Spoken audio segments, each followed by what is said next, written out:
Hello, I'm Sarah and I'm 71 years old. I've heard a lot of stories here and I thought that I'd share something that happened to me recently, yet it happened over the course of a few years. The story involves my daughter Megan. Megan had met her husband Charlie when they were in high school. They dated since the start of high school, but didn't get married until years later. My daughter dropped out of college after a year because she got pregnant. Did I think she was too young to be pregnant? Yes. But I was not going to shame her for it because she seemed very excited about it. What made me upset was that she and Charlie were moving across the country with Charlie's parents. Megan announced her pregnancy and moved all together at a dinner party. I had taken Megan aside after everyone had congratulated her and told her about how I felt. "Can I just talk to you for a minute?" "Yeah, of course, Mom. What's the matter?" "First of all, I just want to say congratulations on the baby. I can't wait to be a grandmother." "I bet. I'm going to make sure that at the very least my child and I come down to visit you frequently. After all, as a first-time mom, I will need the help of the best mother in the world." "Oh, stop it.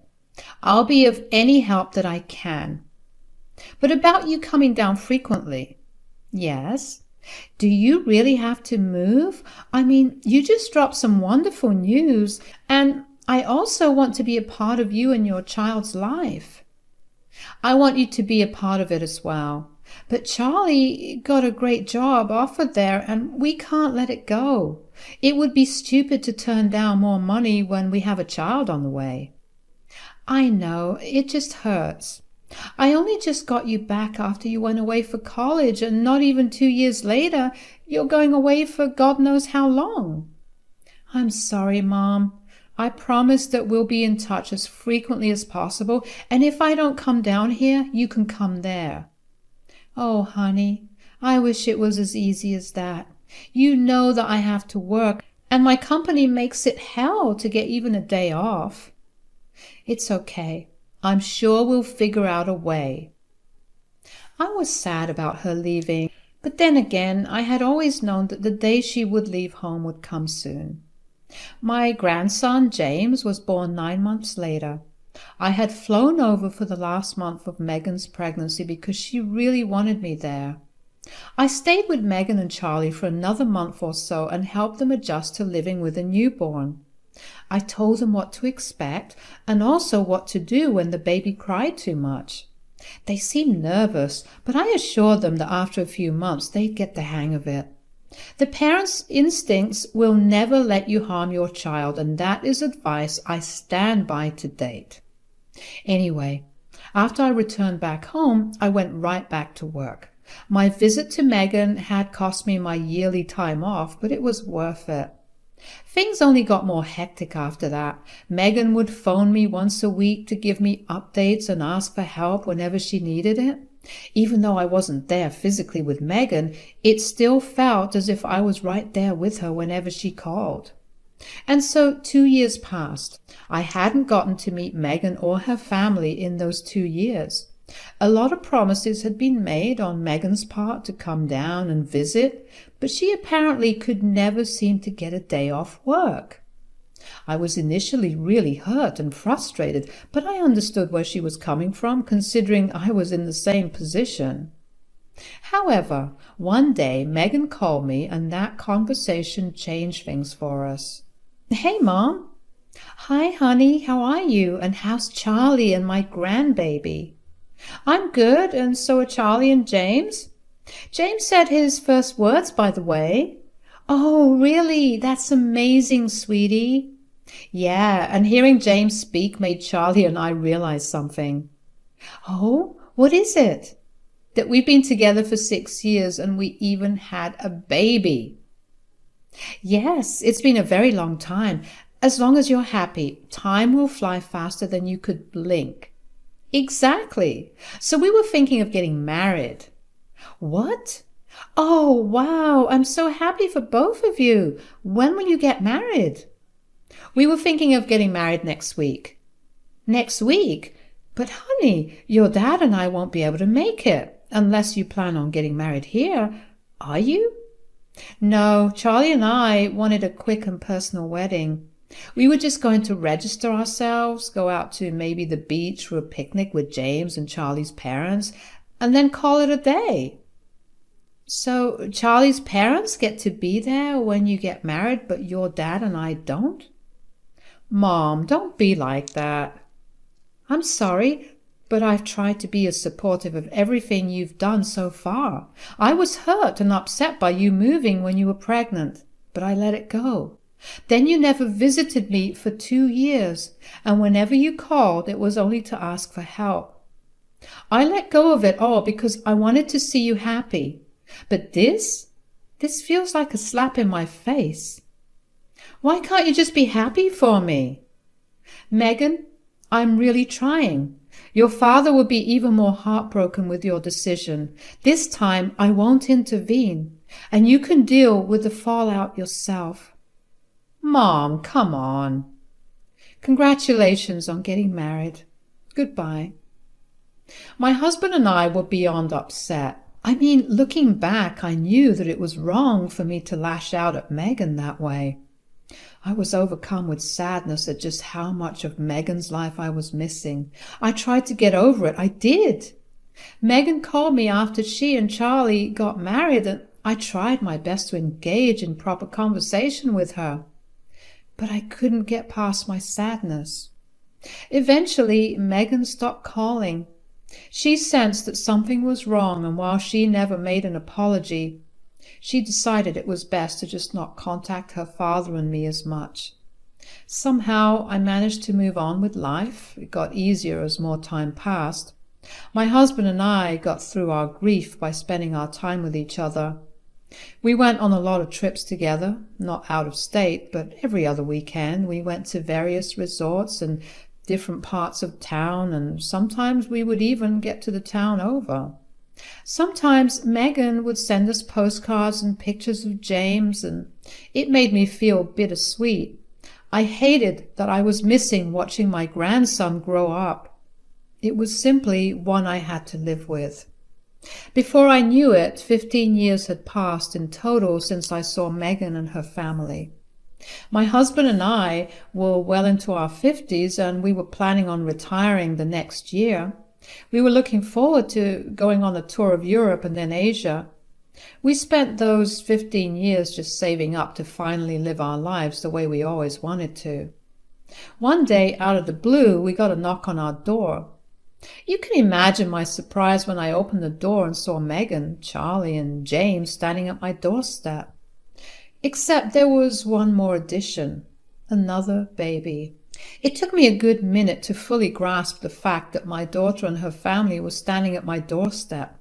15 years later, and they still knew just how to surprise me. All those emotions from years of no contact flew right out the window. I cried as I enveloped Megan in a tight hug. I greeted Charlie just as warmly and then took a second to look at my 15-year-old grandson. He had grown so much. He was a full-blown teenager now. I hugged him tightly, and then I looked at the new baby. Megan informed me it was a baby girl. She was asleep, but she looked so serene. I quickly ushered everyone inside. My husband seemed just as shocked as me when he saw them, and hugged them too. I quickly made all of us cups of coffee and sat down with them to ask them what they were doing back home. So what are you guys doing back? And Megan, when did you have another child? Well, I gave birth 6 months ago. After I gave birth, I began to miss home way more than I ever thought I would. I guess giving birth reminds me of what things were like 15 years ago. Speaking of which, we really are sorry for not keeping in touch. No, we should have also tried to keep in touch. Our egos got in the way of us enjoying family time, even if it was over call. But Mom, so much has happened since we last spoke. I'm sure it did. I mean, you had another child. What's her name? We've named her Sienna. Do you want to hold her? Yes, of course. Oh, isn't she a doll? Oh, what is this? She has blonde hair. I know, we were surprised too. Does Charlie have blonde genes in his family? Not that we know of. We just figured that it may have been a recessive gene that just became dominant with her.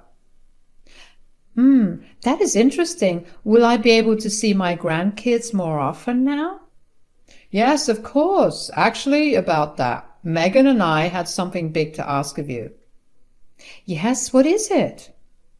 We know this is sudden, but do you and Dad think you guys could let us live here for a little while until we get back on our feet? Oh, honey, that's not a big ask at all. We would be more than glad to help you out.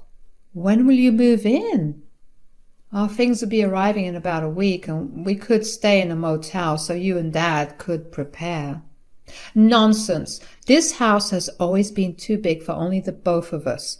We can slowly figure things out as time passes, but you guys can stay here starting now. Thank you a lot. You are helping us out big time. We promise to be as helpful as possible. I was excited to finally build a good relationship with my grandkids. Everything had aligned so perfectly. I was retiring and I was going to be able to be a grandmother. Megan and her family stayed with us for an entire year. I got to witness my second grandchild's firsts, and nothing brought me greater joy than that. James and I were also getting along pretty well, although he did seem a little distant. He was not only distant with me, but with his parents as well.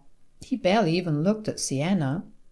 I got concerned when it was Sienna's birthday and James just locked himself up in his bedroom.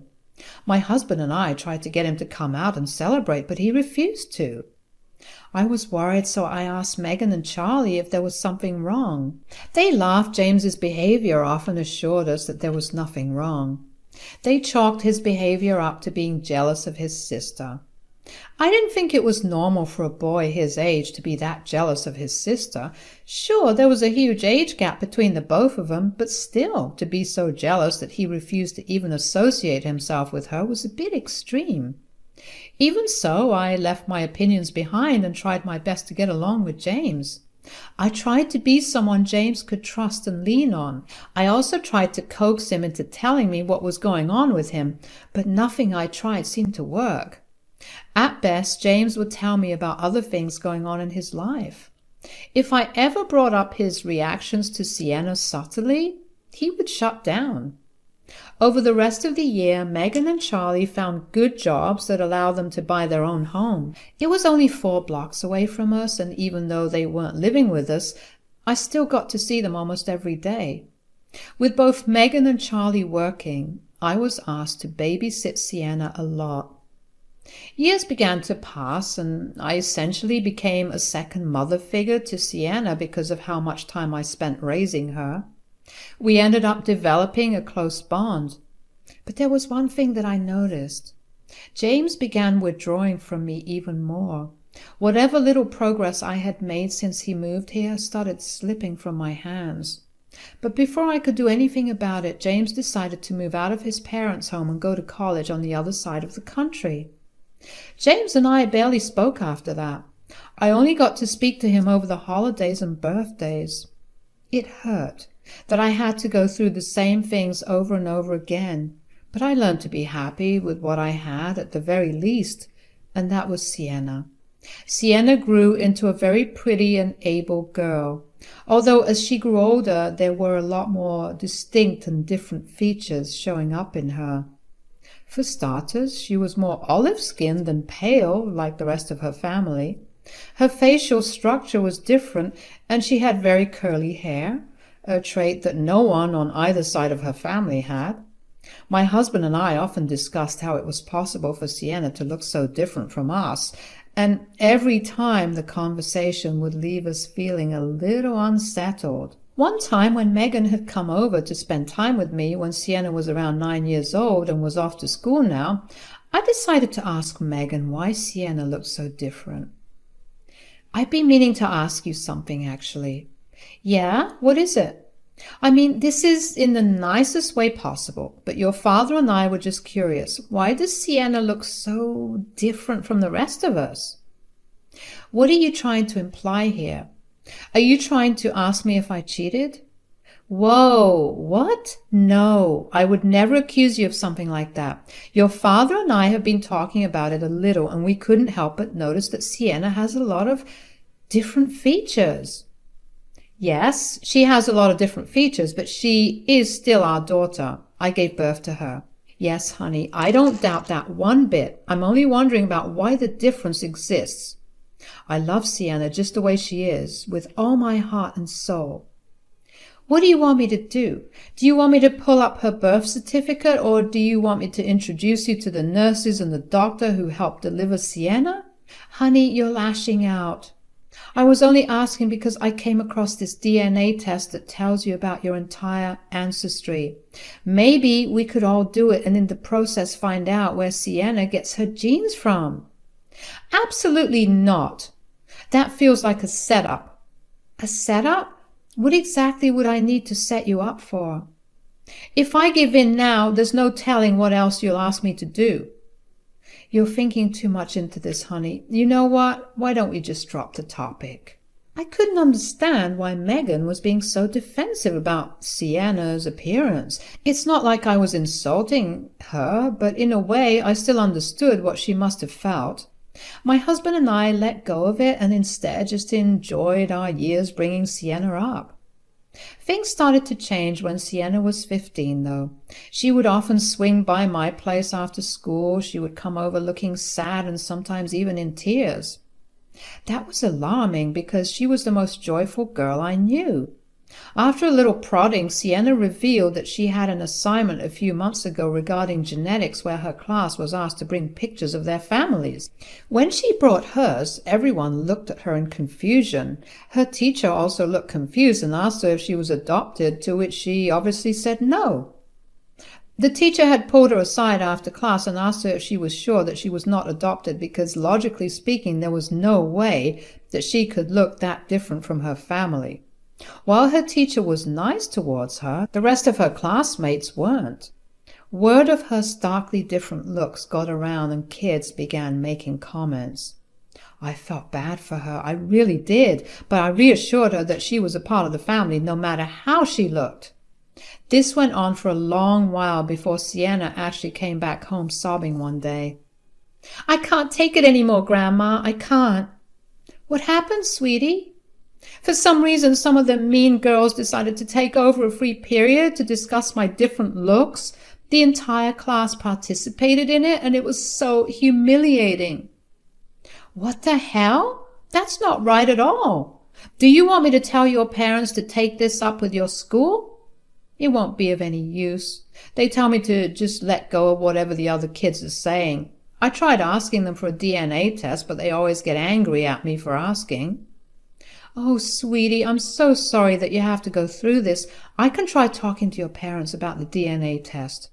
You know, a few years ago, I tried talking to your mom about it too, but she got angry with me for it. Yeah, Mom and I get into a lot of screaming fights about it.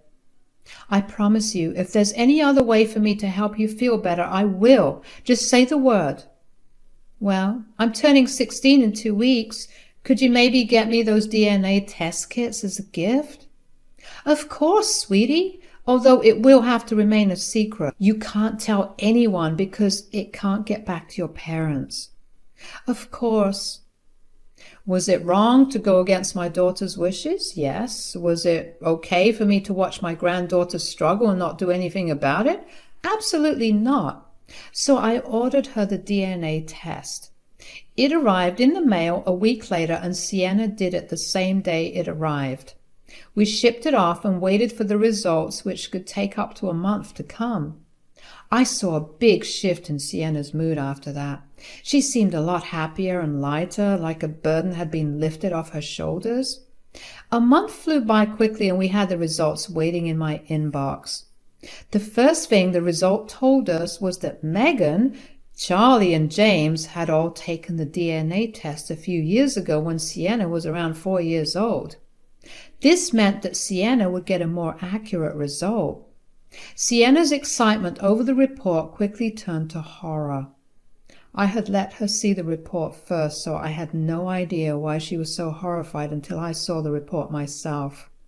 The report had said that she was James's daughter. There had to be a mistake. We Googled the accuracy rate of the test, and it was pretty high. I felt sick. And Sienna didn't look so good either, so I called up Megan and told her and Charlie to come over as soon as they were done with work. I told her about what Sienna and I had found out, and she was furious. I told her I didn't care about her anger because she owed Sienna an explanation.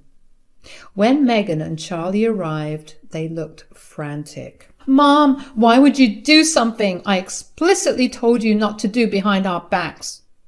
Save your anger at me for later. Sienna is a mess. Tell her the truth." "We never wanted to, but Sienna, sweetie, you should know that we love you, and you'll always be our little girl regardless of the technicalities. Please, just tell me. When your brother was 15, he got a girl pregnant. She wanted nothing to do with the baby, so we took the baby in, and that was you. So, you guys are my grandparents?"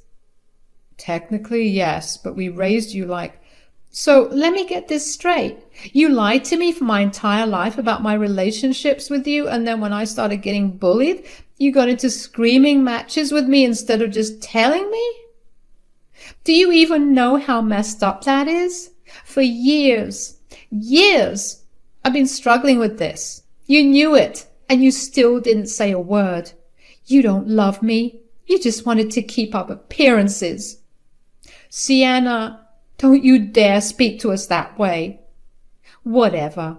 I'm moving in with Grandma. I never want to see you guys again." "Sienna, sweetie, please, what else would we have done?" "I think you guys should leave. She's dealing with a lot right now." "This is all your fault." "No, it's yours. You damaged your child's entire perception of herself for years, and now it's catching up. Give her the space she wants. It's the least you can do for her." Megan and Charlie tried their best to get Sienna to come back with them, but she wouldn't budge.